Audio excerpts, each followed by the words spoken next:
Hello friends, welcome to Swati's learning academy. आज हम देखेंगे कि सीटेट के वेबसाइट पे एग्जाम्पलर आया हुआ है जिसको हम सैम्पल पेपर भी बोल सकते हैं। तो उसका पेडागोजी का जो पार्ट है पेपर 1 का आज हम देख लेंगे। पहला क्वेश्चन हम देखेंगे, during a task Saina is talking to herself about ways she can proceed in on the task. According to Lev Vygotsky's idea on language and thought, this kind of private speech is a sign of। एक साइना क्या है? एक लड़की है, एक task के दौरान वो खुद से बात कर रही है और उसने क्लियरली इधर दिया है कि ये लेव वाइगोत्स्की का क्या है? Private speech. और ये किसका साइन है? इसका आंसर सिंपल है, सेल्फ रेगुलेशन। वो खुद से बात करके क्या कर रही है? खुद को कैसे किया जाए, खुद को गाइड कर रही है। तो उसको क्या बोलेंगे हम? इसका करेक्ट आंसर होगा सेल्फ रेगुलेशन। आते हैं second question.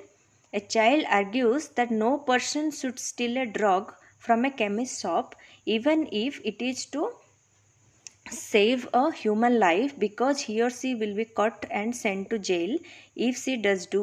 According to Kohol works, which stage of moral understanding does the child fall under? एक बच्चा क्या क्या आर्ग्यू होता है कि कोई अगर केमिस्ट के शॉप से दवाई नहीं चुराना चाहिए क्योंकि वो ह्यूमन लाइफ ही सेव करना क्यों ना हो, अगर वो पकड़ा जाता है तो वो जेल भी जा सकता है। तो ये कोहलबर्ग का कौन सा ये कौन सा स्टेज पे आता है? ये पनिशमेंट एंड ओबीडियंस का स्टेज है। अगर पकड़ा जाए तो उसको सज़ा मिलेगा, पनिशमेंट मिलेगा, अगर मानेगा तो नहीं मिलेगा। तो ये आता है punishment and obedience. Question number 3, which one of the following questions invites children to engage in critical thinking? बच्चा इनमें से किस ऑप्शन में क्या क्रिटिकल थिंकिंग करेगा? जब क्रिटिकल थिंकिंग की बात आती है तो उसमें डिफरेंट वेज आ जाता है, क्योंकि बच्चा जो है डिफरेंट वेज में जब थिंकिंग करेगा उसको बोलते हैं क्रिटिकल थिंकिंग। तो इसका करेक्ट आंसर होगा D. Which one of the following statement about intelligence is correct? Intelligence के बारे में कौन सा स्टेटमेंट करेक्ट है? इसका आंसर होगा इंटेलिजेंस जो है वो मल्टी डायमेंशनल है और इन्वॉल्व क्या करता है? Several abilities not entirely measurable by intelligence test. ये सेवरल बहुत सारे एबिलिटीज़ पे भी आता है और जिसको हम मेजर नहीं कर सकते। ओवरऑल देखा जाए तो क्वेश्चंस थोड़ा लेंदी आएगा और थोड़ा घुमा के पूछता है। बस हमको माइंड काम रखना है और पीसफुली करना है तो कोई प्रॉब्लम नहीं आएगा। Next, fifth question, repeatedly asking children to engage in learning activities either to avoid punishment or to gain a reward। बच्चों को हम क्या एंगेज करेंगे किसमें? अगर तू एक एक्टिविटी करेगा तो तुझको क्या मिलेगा? रिवॉर्ड मिलेगा, अगर नहीं करेगा तो पनिशमेंट मिलेगा। इससे क्या होगा? बच्चों का डिक्रीज होंगे, वो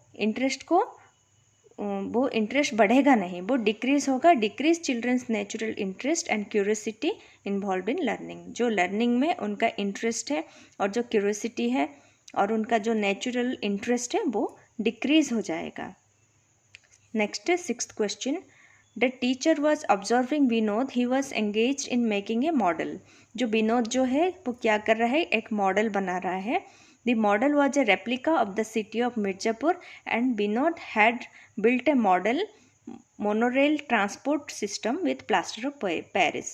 वो plaster of Paris से क्या बनाया? Monorail transport system. जो सिटी है रेप्लिका है वो मिर्ज़ापुर का है। He had created a mental map of proposed transport network and translated it on the replica connecting the key junctions of the city। और वो क्या है?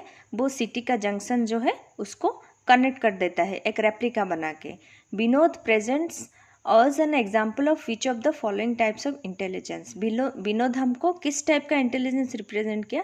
स्पेशल इंटेलिजेंस, ये स्पेशल है। Next, seventh question, which of the following are the key postulates of constructivism? इसमें से कौन सा कंस्ट्रक्टिविज्म का की पोस्टुलेट है? Individual learns actively build knowledge and skill. Actively knowledge और स्किल बिल्ड करते हैं, सही है। Information exist with in the constructs of our minds.